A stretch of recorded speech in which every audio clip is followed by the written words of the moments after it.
Nossa banda brilhou, quando Oxum chegou. Nossa banda brilhou, quando Oxum chegou. Veio nas águas com sua beleza, trazendo a paz, levando a tristeza.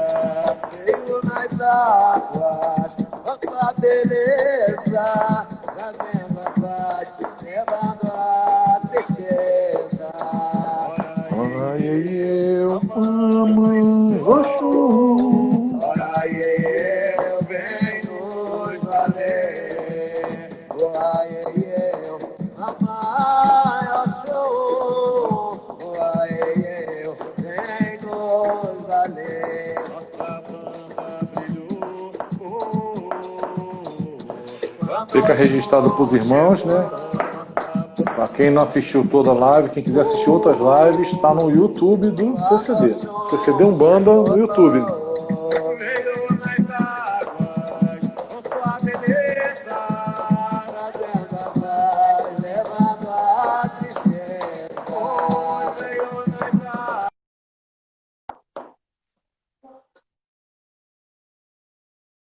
A tristeza. Deu uma rateada aqui. Ora, eu venho nos valer. Ora, eu, mamãe Oxum. Ora, eu venho nos valer. Fala. Pessoal, só um segundinho que a conexão do Sérgio travou. Eu vou chamar ele de volta aqui, tá?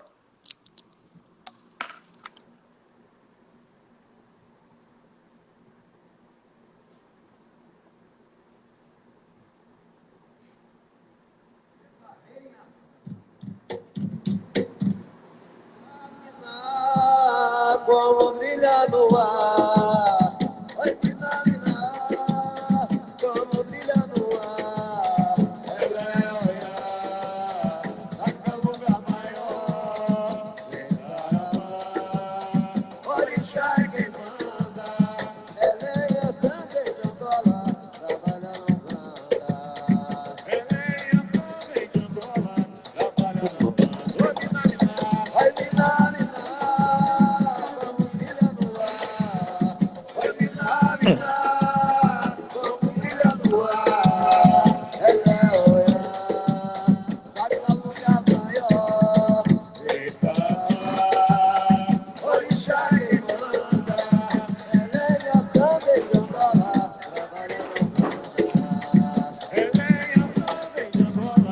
trabalha não manda. Ela é a santa e Angola, trabalha não manda. Como brilha no ar. Oi, Nina, como brilha no ar. Ela é olhar até lugar maior. Eita, orixá quem manda. Ela é a santa e Angola, trabalha não manda. Ela é a santa e Angola, trabalha não Você sabe que... Ué, cadê o som, técnica? Tava tocando uma corimba, você não estava ouvindo, não? O Wagner O Wagner. perguntou aí. Eu estava preparando as minhas anotações para a live de hoje e eu fiquei me pegando muito na vibração de Iemanjá, né, vamos assim dizer. Mas aí Iemanjá, Oxum, Yassana, né? E aí eu fiquei separando essas corimbas aqui porque eu achei que a gente poderia encaixar elas assim um pouquinho. E aí no final eu vou encerrar com uma corimba de Nanã para, como eternos pedintes que somos, pedir, portanto, que Nanã transforme essa situação difícil numa situação valiosa, né? Que a gente consiga transformar o nosso sofrimento em aprendizado. A ideia para encerrar a live vai ser essa. E é claro, pegando no colo, né, de todas as Iabás aí. Foi só eu que caí? Vai que a palavra... Foi só eu que caí. A segunda live você entrou, você estava no ar o tempo todo, só eu que saí. Ah, tá bom, melhor assim. porque a sua imagem congelou, eu não sabia se era eu ou se era você que tinha congelado. A sua conexão na primeira live estava muito boa, né? Não teve estabilidade nenhuma. Coisas da... A Giovana ligou um computador aqui e tal, e eu acho que puxou na hora, e daqui a pouco... E à medida que a hora for avançando também, a tendência é ficar sempre mais complicada. Mas vamos lá, tá ótimo, tá tudo O certo. pessoal está perguntando de onde são essas corimbas. Essas corimbas são de um CD antigo que eu tenho aqui. São gravadas, são de um CD. Eu acho que é CD da Tenda Mirim, porque a voz é do seu Geraldo, do seu Gerardo, né? Que tava É o Marcelo, é o Varanda e o Marcelo. Esse deve ser da Tenda Mirim mesmo. Que era o comandante da 7ª filial. Vamos lá, a palavra é sua de volta, Vamos lá. por favor. Conclui. Gente, então o tema de hoje da nossa live, né, era mediunidade, foi o tema proposto, mediunidade num mundo doente, né? E a gente estava comentando, né, a primeira parte da live, a gente falou muito sobre mediunidade.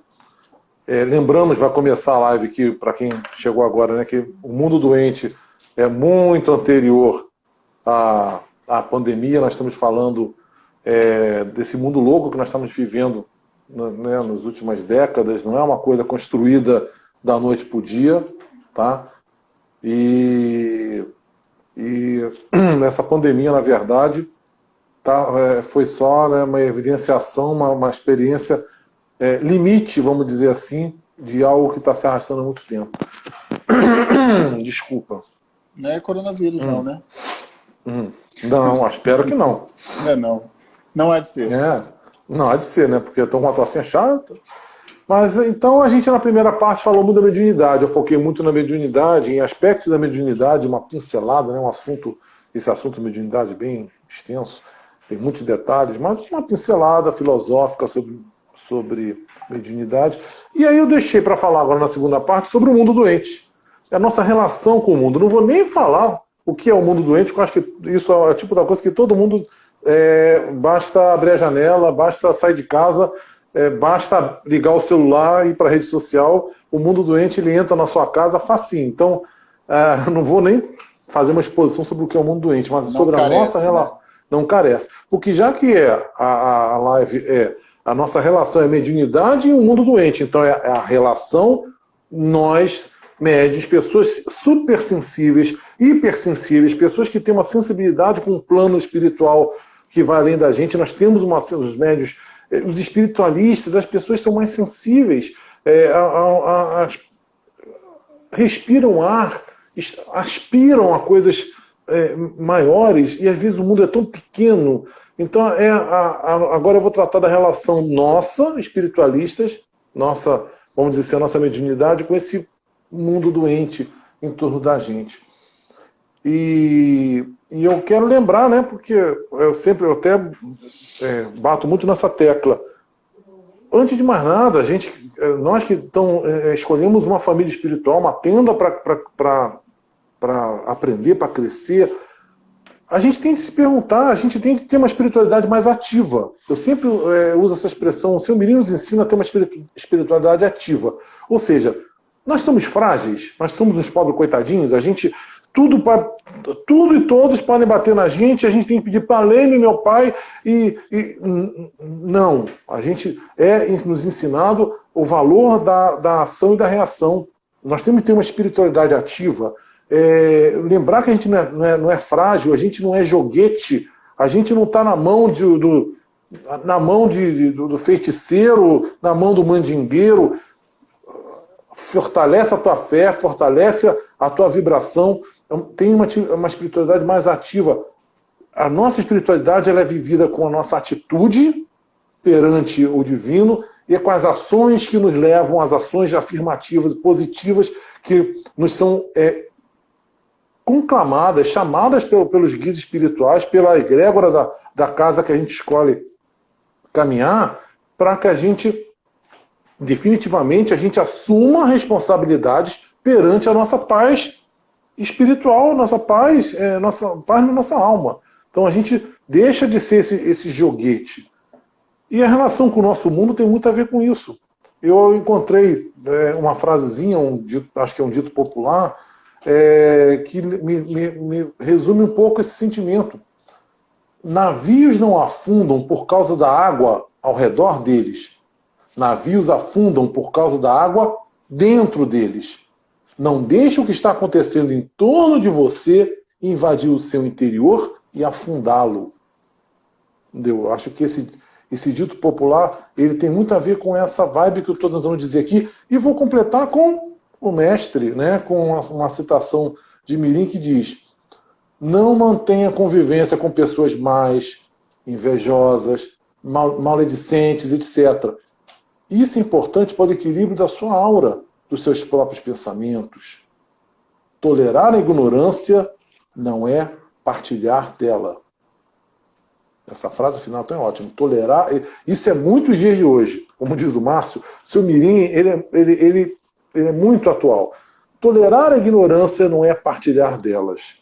Então a gente está vivendo um mundo extremamente complicado, onde tem um oceano de pessoas vibrando, vibrando e produzindo vibrações, produzindo vibrações, produzindo ressonâncias, e que cabe a nós nos separarmos disso, cabe a nós sabermos nos distanciarmos disso. O ser humano hoje, todos nós estamos muito anestesiados em termos da atitude em torno da nossa própria paz. A humanidade... Você estava falando isso, assim, às vezes lá no Twitter mesmo, pessoas nos procuram, parecem meio letárgicas, sabe? Aquela sensação tipo assim, mas tudo assim, aí, né, destrincha. Aí, tá, mas como vou testar minha fé? Mas como sendo firme? Uma vez eu me lembro, olha quanto tempo tem isso, hein? Eu ainda era médium da matriz, e aí a gente foi uma gira lá na 12, lá em cima, em Petrópolis, o Sete Boys falou sobre a gente ter firmeza nos nossos propósitos. E aí ele fazia assim, aquele semblante dele, né? E firmeza não é ficar assim, olhando para um lado e olhando para o outro. Firmeza é você olhar para onde você quer ir, e aí eu não me lembro as palavras que ele falou, mas deixar tudo acontecer aqui, o seu entorno, e você continuar seguindo, porque você já disse que você quer ir para lá. Sérgio, nunca mais eu me esqueço dessa cena do semblante dele. Aquela coisa assim, sabe? Firmeza não é você ficar olhando para um lado e para o outro. Firmeza é você olhar para onde você quer ir. E ir. É isso que eu ia falar. Eu não ouvi o seu Jiboia, mas seu Jiboia, cara, quando um guia é de luz, quando um guia... Ele tá aí, os recados estão dados. Né? Esse anestesiado que nós estamos hoje em dia, ele se combate com a gente deixando de ter esse comportamento de manada, de grupo, de fazendo tudo que todo mundo faz. Antes de mais nada, você precisa de uma certa rebeldia, você precisa...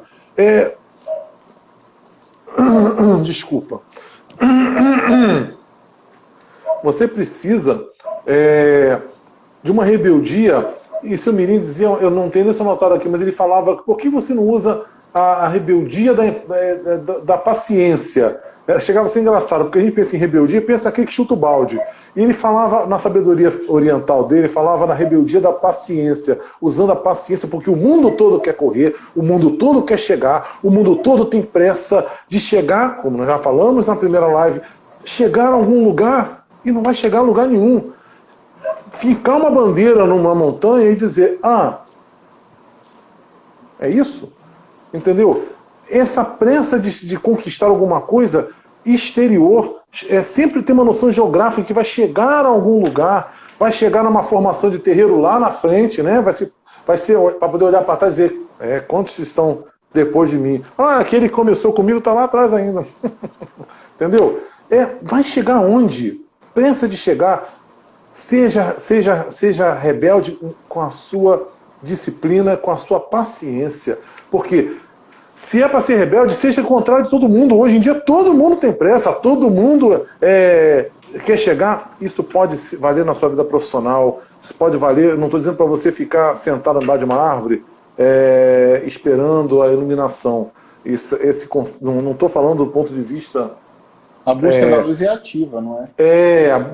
O conceito oriental de iluminação é diferente do nosso. Não é você ficar sentado, vai virar um um mendigo, vai ficar embaixo de uma árvore vivendo de doação e esperar a iluminação cair. A espiritualidade ocidental é diferente.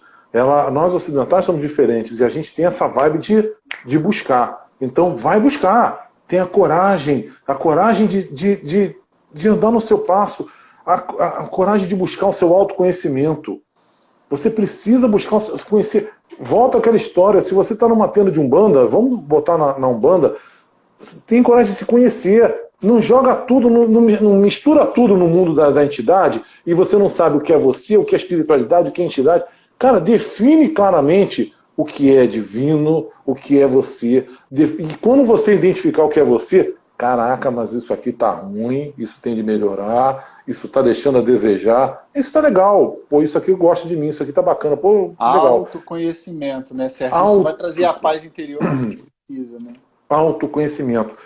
E quando você tem esse autoconhecimento, aí vamos pro seu jiboia, cara, que sacada, que colocação sua, meu irmão, grande lembrança, tem super a ver com o que eu vou dizer. Não é minha, é dele, né? Aliás, olha só, Sim, a Sueli tá aqui na live, já que a gente tá falando do seu jiboia, a Sueli não pode concorrer ao livro, porque quando a gente fala do seu jiboia e ela concorre ao livro, ela ganha. Então... Pô, ela acabou de ganhar o livro dela, acho que foi ontem. Entendeu? Pô, calma, né? Sem padrinho, né? Pô, você pode chamar os padrinhos para ajudar, não dá. Cara, o seu jiboia falou, olha que sabedoria. Para quem não ouviu, volta depois lá no YouTube para ver. Que sabedoria. Quando nós definimos, a gente se conhece, um autoconhecimento, a gente identifica quais os valores preciosos que nós queremos. Às vezes são valores trazidos pela nossa família, pelo nosso pai, nossa mãe, coisas que não foram passadas, que você diz assim, cara, eu vou honrar meu pai, honrar minha mãe. Isso eu nunca vou fazer. Sabe? Eu aprendi isso com meu pai, com minha mãe. Isso é o certo a ser feito. E honre, são valores. Entendeu?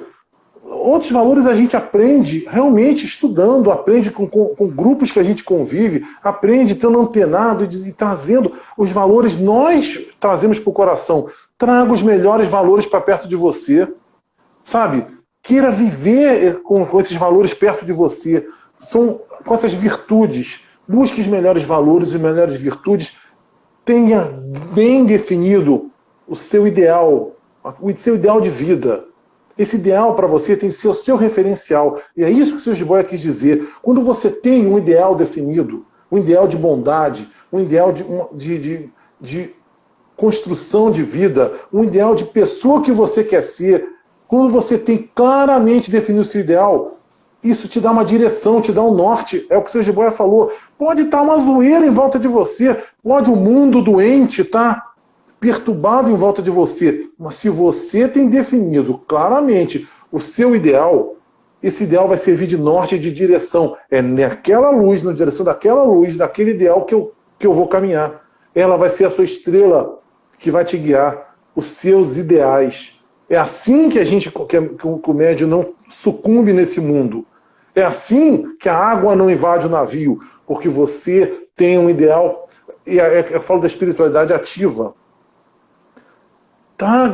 Conquiste esses ideais, estude, leia, ouça os guias espirituais, ouça as curimbas, leia o livro da própria vida, veja se aqui você está caminhando do jeito que você gostaria de caminhar, se você não está se afastando daqueles ideais, se as suas atitudes não estão condizentes com os seus sonhos. Se você tem um ideal, olha o que o seu jiboia falou, se você tem um ideal, será que você não está se afastando desse ideal? Será que você não está deixando ele, as suas atitudes, as pequenas mesquinharias da vida, a impaciência, a grosseria com que você trata os outros, a falta de educação com que você se relaciona com o mundo, isso diz muito a ver com a gente. Quando você tem um ideal que você quer conquistar, você pode até hoje ainda não estar na sua plenitude. Ninguém vira sábio da noite para o dia, ninguém vira um iluminado da noite para o dia. Isso é conquistado dia a dia, quando você engole uma palavra errada, porque não vai acrescentar nada no momento. Quando você trata com carinho, com amor, com coração, uma situação, uma pessoa, que às vezes outros nesse mundo maluco dizem, pra que você vai fazer isso? Cara, a prática do bem, há evidências neurológicas. A ciência está alcançando um entendimento que a própria prática do bem, o pensar o bem, só o pensar o bem, querer o bem, pensar o bem, se botar nessa disponibilidade de fazer o bem, isso te causa é uma terapia neurológica, isso causa coisas positivas. Isso é a ciência falando isso. Isso é um efeito, é um efeito poderoso na psique humana, na nossa terapia mental, nessa nossa busca da sanidade mental. Então, Sérgio, posso fazer uma contribuição rapidinha? Manda. Ontem eu recebi um vídeo de uma professora chamada Lúcia Helena, que ela é da... Ah, meu Deus, como é que é? Nova Acrópole. Nova Acrópole, isso. Que ela estava falando sobre juramento, compromisso, né? Juramento no sentido de compromisso. Quando a gente arca o compromisso com a nossa existência e com a humanidade, de, olha, eu quero usar essa minha encarnação para sair dela melhor do que eu cheguei, né? Eu defini um horizonte, é o seu jiboia, né? Para onde eu quero ir lá. Eu defini isso, então eu tenho que ir. Só que o que eu vejo acontecer muitas vezes é as pessoas desistindo no meio do caminho. E aí ela colocou um exemplo muito feliz de que ela se imaginava na frente de uma montanha, que ela simplesmente não subiria a montanha segurando, porque ela poderia derrapar e escorregar e cair. Ela joga uma corda lá em cima, se amarra nessa corda, e quando ela cair, ela tem o recurso de segurar na corda. E esse quando cair seria a personalidade jogando ela para baixo, entrando no mérito da desistência, né? Fiquei com preguiça, estou cansado, não quero mais. E aí ela se segura naquela corda do juramento que ela fez com ela própria, de um propósito de crescer, de se evoluir, de se desenvolver, a ponto dela não largar aquela corda nunca mais. São os valores. Compromisso com a humanidade. São os valores. Aquilo que sustenta a gente quando tudo parece... Tem horas na vida que a gente pensa, será que sou eu que estou errado? Às vezes a pressão em volta da gente é tão grande que a gente se pergunta, será que sou eu que estou errado? Mas se você está amparado pelos melhores valores, se você tem serenidade no coração, se você tem a sua harmonia íntima, a sua paz no coração, são esses valores que na hora que a pedra fica escorregadia, na hora que a nossa inferioridade, nós somos humanos e de vez em quando a gente vai dar uma bola fora. De vez em quando pode cair uma tempestade, a pedra pode ficar lisa, de vez em quando as coisas não saem exatamente como a gente gostaria. As dificuldades da vida vêm para nos chamar ao fortalecimento, à superação. E é essa corda que vai ser o que vai nos sustentar. Vai ser esses valores que a gente não abre mão. Não abre mão no sentido de segurar. Não abre mão. Então, quando tudo balança, são esses valores que vão nos sustentar, que vão nos dar a força moral, a força de vontade, a alegria, a dinamização da nossa espiritualidade ativa para que a gente continue naquele caminho. Para seguir no caminho do bem, é importante a gente ter essa noção. O que são essas quedas que você deu exemplo? Quando a gente resolve seguir no caminho do bem, a gente primeiro, a gente tem que saber tratar da nossa carência afetiva. Porque quando a gente resolve escolher um caminho, se o mundo todo está meio perturbado, a gente necessariamente vai causar estranheza em um monte de outras pessoas. Não dá para agradar a todos. Se você está escolhendo um caminho do bem, está escolhendo um caminho que é saudável para você, quem não está saudável, quem ainda não despertou, quem ainda está vivendo a sua vida mundana, profana, como você sempre viveu, se você de repente diz, hoje eu não vou para o pagode não, porque hoje eu tenho terreiro, hoje eu vou para a tenda. Você vai ser motivo de gozação, você vai ser motivo de zoação, sabe? Carolinha, quem de nós, quem nunca, entendeu? Teve de ouvir isso às vezes dentro do seio da família, que você está perdendo tempo, você está fanatizado, você está dando dinheiro para o pai de santo, sei lá, que fala um cara abobrinha na cabeça da gente, entendeu? Então,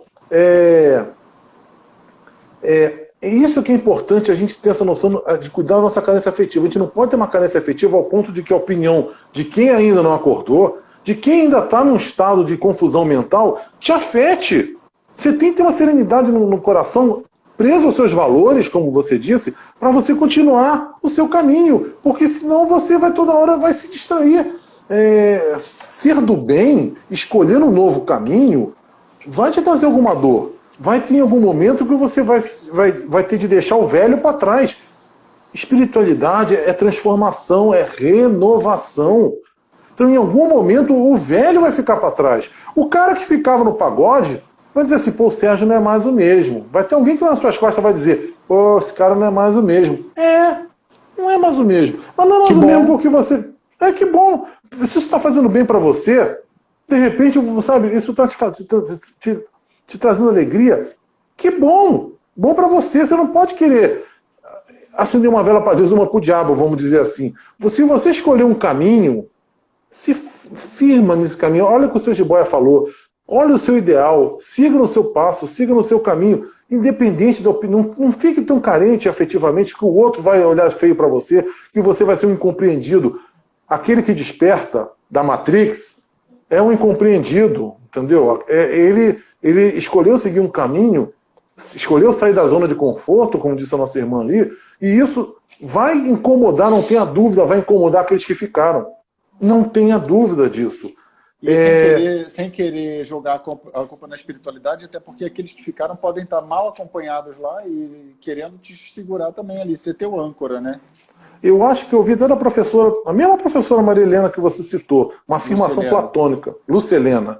Ela, filosofia platônica, isso é muito coisa dela. Eu lembro de uma afirmação platônica que falava assim, eu anotei aqui, que a melhor coisa que podemos fazer pelos que amamos é crescer como seres humanos. Pô, isso eu achei bacana demais, eu anotei. A melhor coisa que podemos fazer pelos que amamos é crescer como seres humanos. Por quê? Nós podemos ser inspiração para outros. Nós que saímos na frente, nós que tivemos coragem de repente, puxar na cordinha e subir um pouquinho na montanha, muitos, de repente, não sabiam qual caminho seguir. Não sabiam nem que tinham forças para isso. Achavam que era impossível.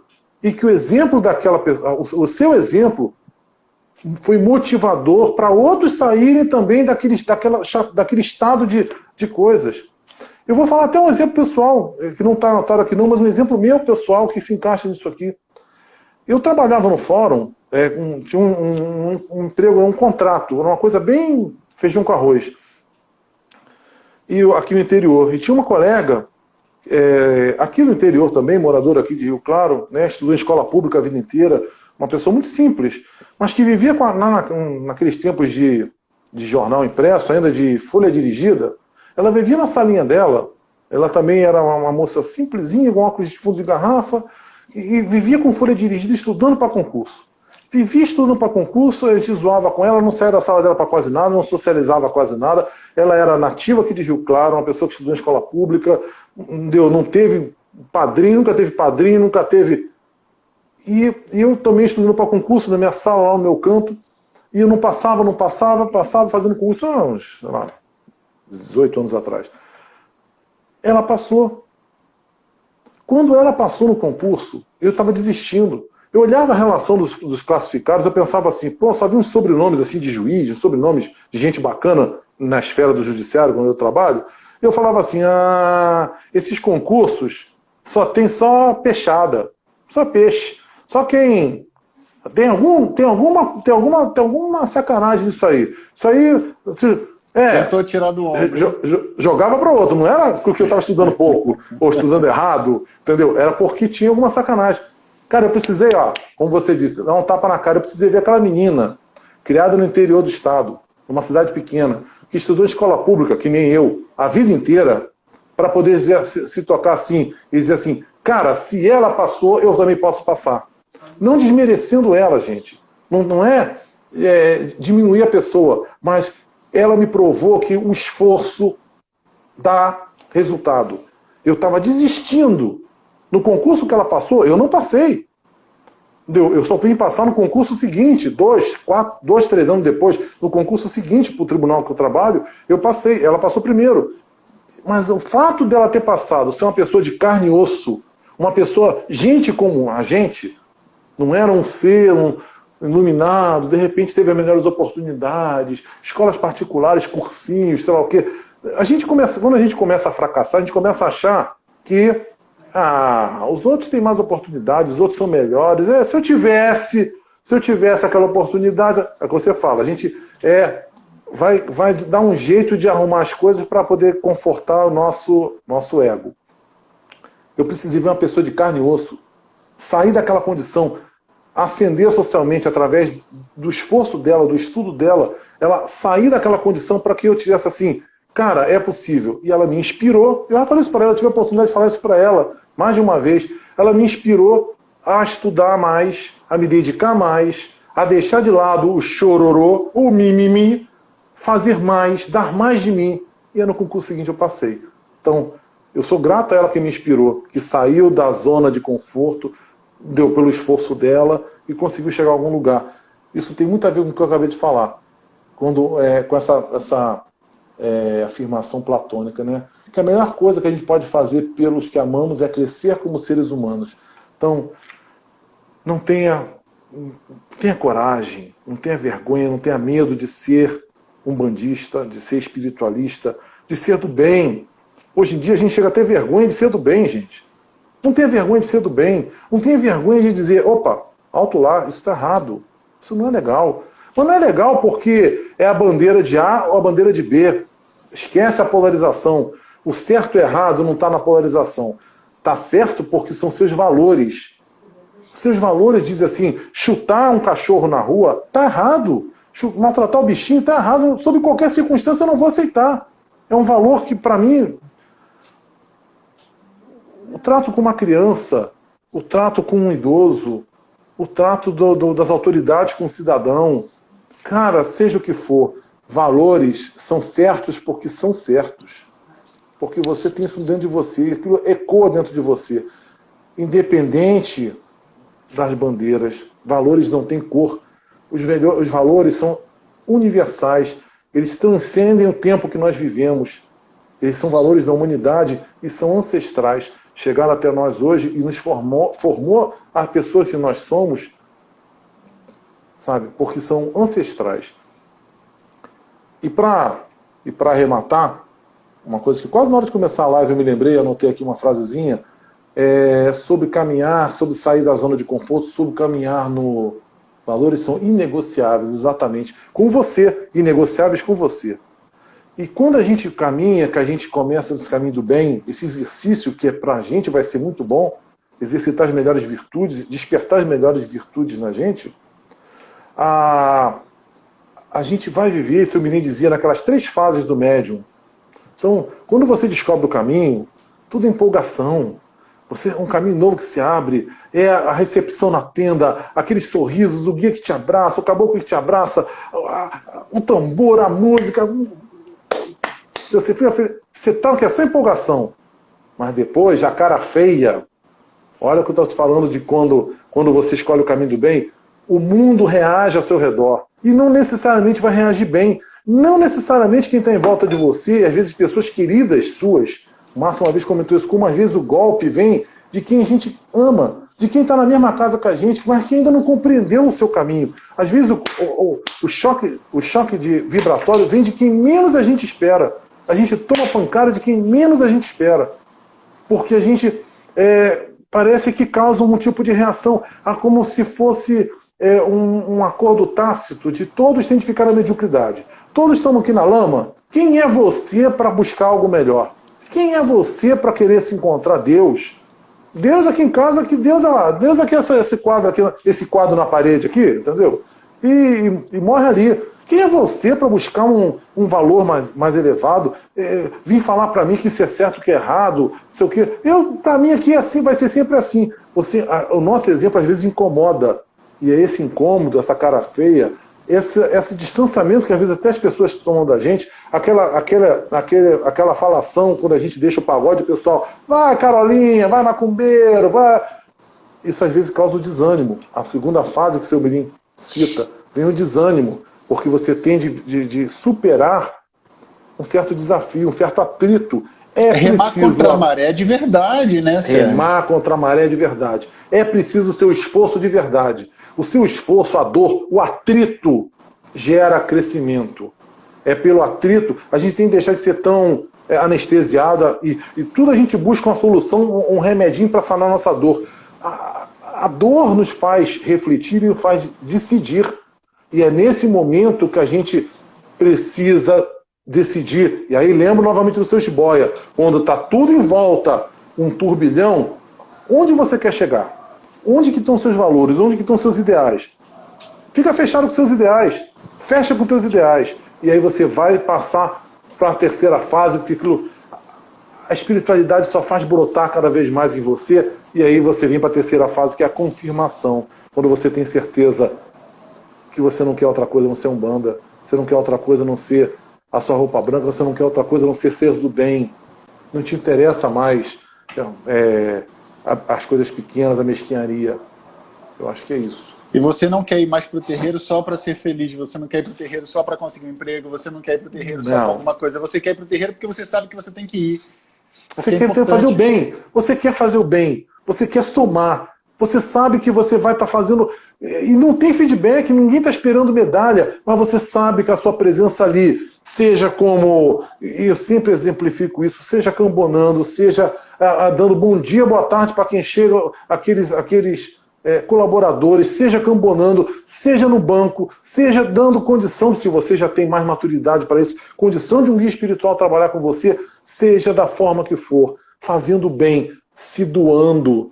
É a oferenda maior que se pode fazer. Você está doando o seu tempo, o seu carinho e o seu amor para uma causa.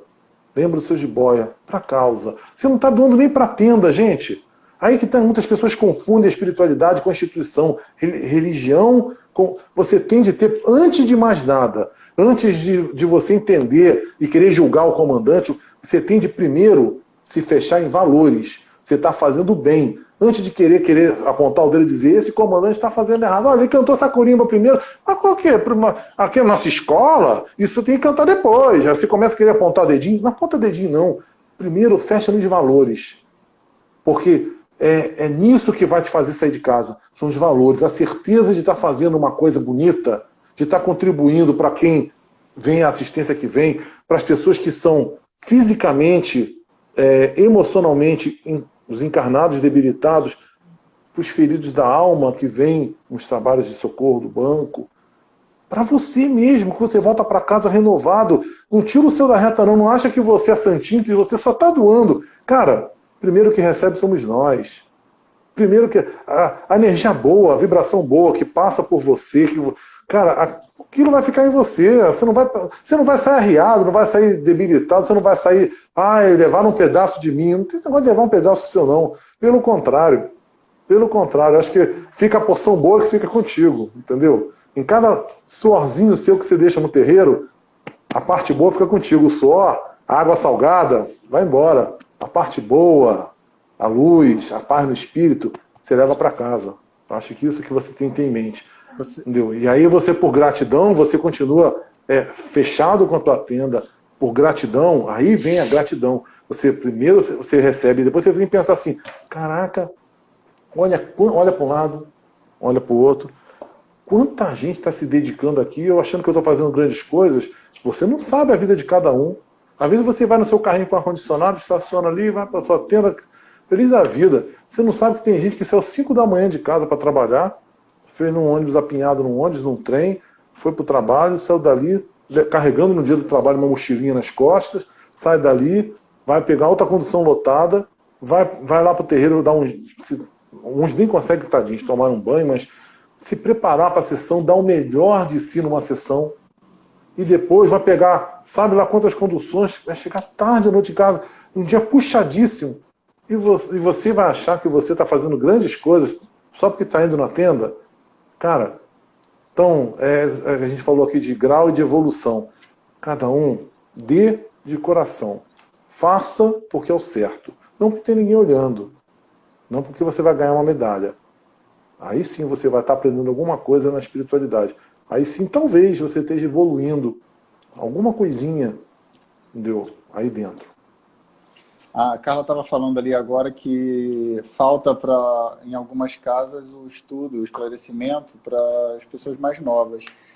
Eu pondero essa frase dizendo que mesmo nas casas que há estudo e há orientação, e eu tenho lugar de fala para isso, porque no CCD a gente faz estudo, né? Faz orientação no desenvolvimento mediúnico, a gente tem um estudo prévio, depois a prática. Nem todas as pessoas dão à parte teórica o mesmo valor que dão à parte prática. É notório isso. É claro que isso não é um problema meu, nem é um problema da instituição, é só uma ponderação, porque eu vou continuar fazendo a minha parte, todos nós vamos continuar fazendo a nossa parte, a instituição vai continuar oferecendo de maneira igual para todo mundo os esclarecimentos, mas também cabe a cada um buscar, porque o aprendizado não é unilateral, ele é mão dupla, né? Uma parte oferece e a outra parte corre atrás para pegar também. Então, exatamente, Catarina está dizendo que é igual à escola, depende do aluno. É isso, assim, depende das duas partes. É claro que eu sou a favor de uma casa que seja estruturada em termos de esclarecimento, de estudo, se puder, porque isso faz diferença, isso torna o grupo mais seguro, né? Os médiuns são seguros na função que eles estão exercendo, eles têm noção do que é aquilo ali que eles estão fazendo, né? Então isso traz mais conforto mesmo. Mas é importantíssimo que cada um, na sua posição, faça a sua parte nessa busca, né, Sérgio? Exatamente. Não é. Você falou, os médios não podem confundir achando que tudo é só teoria, tudo é só apostila, tudo é só. Hoje em dia até EAD, né? Tudo é adquirir conhecimento. Se eu posso pagar, então, melhor ainda. Vou ter no conforto do meu lar um EADzinho lá, qualquer um diploma depois ao final. É muito além disso. O ensino na tenda, ele não visa tornar ninguém um técnico, um bandista técnico, que domina todas as técnicas, sabe exatamente a evocação que vai fazer, se vai levantar um dedinho, se vai fazer um trançado, se vai bater no chão, dar 3 tapinhas no chão. Amigo, longe disso. Mas realmente o conhecimento de ritual, de filosofia, ele traz uma cola, ele traz uma unidade para o grupo. Sabe? E aí acaba rolando uma troca de experiências, como é o que nós estamos fazendo aqui. Uma troca de experiência, o Márcio dá os insights dele, as coisas que ele viveu. Eu estou compartilhando com vocês aquilo que eu vivi nos meus anos de Tenda Mirim, de Luz Jaruanda, de um caminhante aprendendo todo dia. A gente ainda toma uns tapinha na cara, estamos sempre aprendendo. E a gente vem compartilhar, mas isso só não basta, só ouvir não basta, só ler não basta. Lembra que eu falei, a prática do bem. Então, é um tripé, sabe? Você precisa um princípio inicial, não, vamos dizer assim, no vértice do triângulo, a vontade inicial pura de coração, a vontade realmente desinteressada de crescer. Você tem de praticar o que você acredita e estudar o que você acredita, porque você vai se tornar, vai fazer isso fluir, porque você vai conhecer melhor os ideais, vai conhecer, isso vai te dar mais firmeza, mais convicção. Quando a gente estuda, a gente aumenta a nossa convicção. Então, você vai simplesmente fazer isso ficar muito mais integrado à vontade, à prática e o estudo. Os três vão te deixar muito mais convicto nas suas escolhas. E aí você sai daquela letargia que eu falei, daquele estado de vai com os outros. Não é vai com os outros. Eu estou ali porque eu quero. Eu sei o que eu estou fazendo aqui. Eu sei exatamente o que eu estou fazendo aqui. Eu não sou... não existe mais, e os guias espirituais não querem mais cavalo simplesmente no sentido de use-me e abuse-me, entendeu? Não tem mais esse use-me e abuse-me, entendeu? Você tem de estar consciente e, de preferência, tendo a noção do que está sendo feito para não atrapalhar. Tendo a noção, para você ter o foco mental correto, a postura mental correta para não interferir. Então, ser médium de Umbanda hoje em dia é muito mais difícil do que era, de repente, há 50 anos atrás, que você pagava, depois voltava, o que aconteceu. Isso não existe mais, vamos deixar bem claro, isso são raríssimos casos e em situações especiais, pequenos apagões, mas a inconsciência absoluta não existe mais. Porque É te chamado à evolução, é te chamado à participação. O primeiro que vai ver o que está acontecendo, e às vezes o único que vai saber o que está acontecendo ali, exatamente porque você está vendo com os olhos e sentindo com o coração. O único que vai ter exata noção do que está acontecendo numa relação, numa presença espiritual, é você. Faça bom proveito, aproveite, aprenda alguma coisa. Depois, se você não entendeu, levanta o dedo numa aula de estudo, procura encontrar respostas. As respostas vão vir para você num estudo, num livro, numa aula, mas traga primeiro você, do coração, seus questionamentos. Tente entender. Faça o seu esforço, como o Márcio falou. O aluno tem que ter um esforço, tem que partir de você. Você tem que se questionar. Ou isso foi tão bonito. Ou na semana seguinte a coisa não foi exatamente assim. Qual a diferença? Pô, essa curimba mexe assim, assado comigo. Essa aqui não. Questione, se pergunte, e mantenha sempre isso em movimento. Ô Sérgio, você está falando isso aí, eu estou me lembrando que ontem uma das pessoas que seguem aí os nossos perfis e que inclusive está aqui na live agora conectada, ela me chamou por mensagem e aí comentou que no terreiro que ela frequenta parece que há uma certa dificuldade com relação a, digamos assim, você estudar, você tentar se aprofundar e enfim, parece que a pessoa que dirige a casa não curte muito a parte teórica, curte mais a parte prática. Isso não tem nenhuma crítica minha com relação a isso, mas o que eu quis mostrar para ela é que, independente do cenário onde ela se encontra, ela consegue, de alguma forma, se ela está bem ali, né? Vamos começar pelo básico. Se ela está feliz, ou se é pelo menos a única opção que ela tem ali naquele momento, tentar fazer o melhor possível dentro daquele cenário, né? E fazer a parte dela para buscar o esclarecimento, porque esse esclarecimento vai fazer com que a prática dela seja muito mais segura para ela, mais confortável, né? E é isso que você falou, assim, não é só servir de cavalo, mas é usar tudo que ela aprende dentro do terreiro para se transformar numa pessoa melhor. Umbanda é para quem quer se transformar, diz uma corimba do nosso amigo, mais uma vez, Caboclo das Sete Bóis. E também não adianta ela estar dentro de um terreiro se ela não fosse a interessada em fazer a busca pelo aprendizado, né? E ela pode compreender dentro desse triângulo que às vezes o terreiro pode até não ser no vértice, né, do triângulo até o estudo aprofundado que ela gostaria, mas se ela tem o coração bom, se ela tem o coração bom, que é o princípio de tudo, a boa vontade, o coração bom, de repente o terreiro é simplesmente o local onde ela pratica o bem. De repente ela até vai buscar, vai encontrar em outras fontes, de repente, algumas respostas. Mas se aqui não há maldade, se há boa intenção, se aqui nesse vórtice, que é a prática do bem, ela consegue fazer a prática do bem, consegue ser útil à humanidade, tá valendo.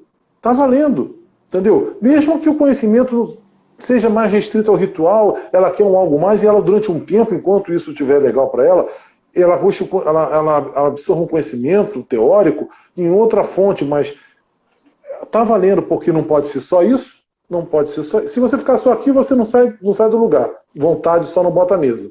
Se você ficar só na prática do bem, você também vai estar se alejando de outro aspecto. Então, de repente, aqui é um lugar de praticar, é um lugar de você resgatar seus karmas. A gente tem muita cruz pesada para carregar, é um lugar de você resgatar seus karmas, é um lugar de estender a mão amiga para quem precisa, é um lugar que a espiritualidade te levou porque você é necessário ali.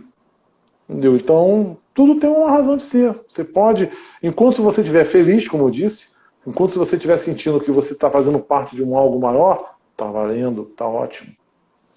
Sérgio, vamos às perguntas?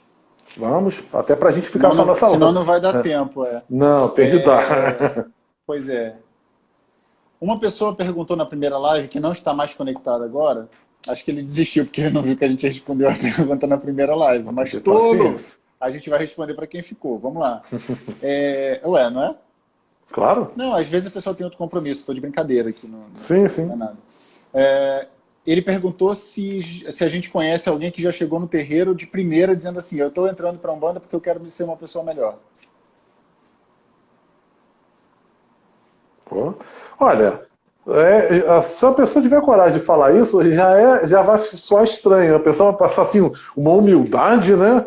Não, uma pessoa, olha quanto desapego, ela está entrando apenas para se tornar uma pessoa melhor, tal. É bonito, né? Eu acho que é o sentimento que tem que estar no coração de todos nós. Só não é normal se expressar isso, entendeu? Eu não me lembro de alguém que entrou no terreiro, porque a gente tem muita confusão mental. É difícil aquele de nós que não entra no terreiro, seja porque a gente está buscando alguma coisa, alguma solução para alguma coisa mal resolvida na vida da gente, ou aquele que entra no terreiro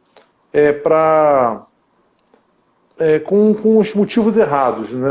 Ele acha até que não que ele é só para se tornar uma pessoa melhor. Mas no fundo, às vezes, o motivo não é só esse. Ele pensa que é só esse, mas tem outros motivos menos evidentes, menos visíveis, e que de repente ele quer a alegria das pessoas ali, ele gostou do ambiente, às vezes é uma pessoa carente emocionalmente, e aquele calor humano faz bem para ele, entendeu? Não é necessariamente que o terreiro ele está ali para ser uma pessoa melhor, é um discurso pronto, mas às vezes vem embutido de outras coisas. Eu acho que a gente não adquire, o que eu quero dizer assim, não estou desmerecendo a frase, mas é difícil alguém que já atinge esse grau realmente de consciência de primeira, porque a gente tende a apanhar um pouquinho no caminho até entender o que realmente vale a pena, entender realmente aquilo que é essencial. Às vezes isso é aquela história de vai pelo amor ou pela dor? Não, entrei pelo amor, entendeu? Eu estava muito bem resolvido, é o que você pensa, né? Porque se a espiritualidade te levou para ali, é porque você tinha as suas mazelas para resolver, mesmo que elas ainda não tivessem nem aflorado. A nossa psique é tão ardilosa que tem muitas vezes que a gente pensa que as coisas estão bem resolvidas, mas quando revira, fede. Quando mexe, fede. Então a gente pensa que está tudo certo, mas aquela convivência, as experiências vão fazer você ver coisas feias em você. E a convivência, então, em terreiro, em comunidade, é tão provocativa para a gente ter de superar, às vezes, as diferenças, superar uma cara feia. Nem tudo são flores no terreiro. Entendeu? Às vezes a vida no terreiro com os irmãos ela é bem desafiadora no sentido de você saber o que é importante em vez de ficar julgando A, B ou C. Entendeu? Você sabe que quando eu era pequeno... Bom, eu entrei na Umbanda com 13 anos, né? Então eu tive a grata oportunidade de não ter tempo de condensar muita bobagem. Né? Aos 13 anos eu já comecei com cabresto. Eu te zoava, assim, quando eu era pequeno... E o pior é que eu já era grande mesmo. Eu não tinha a altura que eu tenho, mas eu já era muito grande. Eu, com certeza já era o maior do terreiro ali. Você mudou, era pequeno na hora. Exatamente. Quando eu era mais novo, né? Isso. Então, assim, eu tive a oportunidade de entrar com 13 anos e eu acho que eu tive cabrestos para condensar menos bobagens, assim, né? Porque desde novo você já começa a ouvir aquilo. E eu me lembro que eu entrei porque as entidades que me informaram, né, sobre mediunidade, elas diziam, olha, é para você praticar caridade e tal. É claro que uma criança de 13 anos de idade não tem o alcance de que vai entrar no terreiro para ser uma pessoa melhor. Mas eu me lembro de claramente ter refletido com a minha mãe sobre isso na época. Tipo assim, o que caridade, fazer caridade e tal. E aí ela, dentro das minhas limitações, me explicava, eu achava aquilo legal e vou.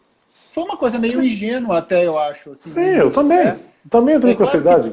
Tinha um desejo de uma busca maior, porque eu já falei isso numa live nossa lá do CCD sobre a fundação do nosso terreiro, que eu desde pequenininho tinha essa coisa da busca, que era uma coisa que estava dentro de mim. Né? É claro que uma hora aquilo despertou com mais força, mas eu me lembro de ter ido para a igreja evangélica com uma amiguinha minha de escola, para as escolas bíblicas dominicais, colônias de férias que eles faziam. Mas eu ouvi aquela história de que Adão e Eva e costela, aquilo para mim não fazia o menor sentido. E eu já, olha, se eu entrei para Umbanda com 13, eu tinha menos idade ainda quando eu fiz essas minhas experiências prévias. Ia na igreja católica com uma senhora que frequentava também de frente da minha casa. Então, assim, tinha uma busca ali, né? Fato, mas quando eu entrei na Tenda Espírita Pena Verde pela primeira vez, foi paixão, à primeira vista mesmo, foi onde eu comecei, fiquei lá até muitos anos, ir na matriz, por onde eu passei rapidamente até a fundação do CCD. Então, assim, a minha vida de Umbanda muito forte foi lá, né? Então, mas não teve muito essa coisa é para ser uma pessoa melhor. Não me lembro, experiência minha. A gente não tem essa. Acho A que por gente pode estar ingenuidade bem. até. A gente pode estar bem intencionado. Certamente eu também entrei bem intencionado. Eu não exato. entrei, eu não entrei assim todo desarrumado, não, entendeu? Eu também fui acompanhando minha mãe, minha irmã na matriz, e não. Eu era um jovem. Que problema tem um jovem de 14 anos, Exato, entendeu? exato. 15 anos. Que problema que eu tinha para dizer assim, eu não era deprimido, não achava que o mundo era uma porcaria. Eu era um jovem como qualquer jovem, jogava videogame, então, como Exato. qualquer jovem. Então, eu não entrei com esses conflitos existenciais que é o ponto de estar buscando. Nem também entrei com uma convicção que eu estava ali para salvar o mundo. Eu entrei porque parecia que era a coisa certa, ia fazer o bem. Exato. A gente aprende isso, fazer a caridade, fazer o bem. Eu achava que parecia a coisa certa a ser feita, e a gente. É importante isso, a gente queria fazer o bem, a gente queria estar no time dos bons. Então, estamos lá. Rapidinho, Sérgio. E se a água entra no navio, como é que faz? Se a água entra no navio, você tende a dar um jeito de separar a água, você da água. Eu pensei na imagem de eu continuar segurando a corda com uma mão e tirar a água com o balde com a outra. Exatamente. Não dá para soltar a corda, né? Eu imagino que quando a água entra no navio, é quando as coisas acontecem de uma maneira além da sua vontade. É exatamente a história da corda. Qual de nós nunca foi testado na vida profissional, na vida pessoal? Decepções seríssimas. Eu já tive várias, eu confio muito nas pessoas. Como eu sou um cara que tento pensar o bem, como eu disse, eu tento ver as coisas pela ótica do bem. E com tantos que estão aqui, tantos irmãos que estão aqui, por acreditar nas pessoas, eu me decepcionei várias vezes, porque as pessoas usam você, falam uma coisa na sua frente e estão fazendo outra nas costas. Não é muito incomum eu entrar em furada, não. E a gente precisa se pegar os valores, saber o seguinte: eu não vou ser pequeno como aquele, sabe? Eu não vou fazer o jogo. Eu uso muito isso para mim mesmo. Eu não vou fazer o jogo. A gente é provocado a fazer o jogo. A gente é provocado a até se sabotar. Porque esse caos aparente, quando essa colocação da água entrando no navio é sinônimo do caos. É quando tudo que estava organizado é desorganizado e você que tinha um distanciamento seguro parece que vai se afogar naquilo. O caos aparente te gera insegurança e às vezes te gera reagir. Nós já conversamos isso aqui sobre a reação. A gente tem que tomar cuidado com as nossas reações. A gente tende a reagir de uma maneira que vai ser ruim para você. Você vai fazer aquilo exatamente que o trevoso quer que você faça. Você vai entrar naquela baixa vibração que vai te levar para o buraco exatamente como a é gente para ser. vai ter que abrir outra live, porque essa vai cair agora. Não teve jeito. É rapidinho. É só mais um pouquinho, gente. Rapidinho. Vamos lá. Um abraço.